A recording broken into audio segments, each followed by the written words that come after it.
मग बाबासाहेबांचं नाव आहे जो संविधानाला कारणीभूत आहे त्याला तुम्ही संपवायला निघाले. पालकमंत्र्यांची फार मोठी चूक आहे मॅडम, माफी मागणार नाही, पण पालकमंत्र्यांची चूक पदरात घ्यावी.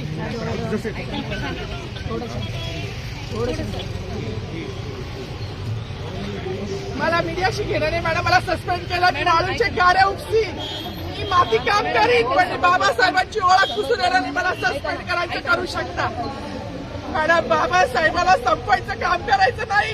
26 जानेवारी 15 ऑगस्ट मध्ये मी नाही मानत, पण लोकशाही मॅडम तुम्ही सुद्धा संविधानामुळे आहात.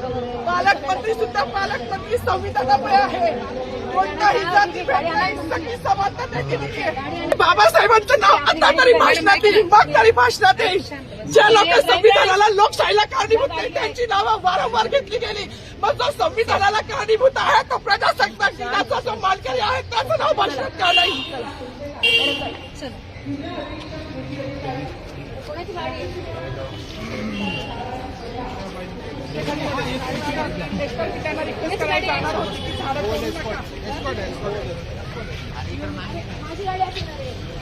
सागरात थोडी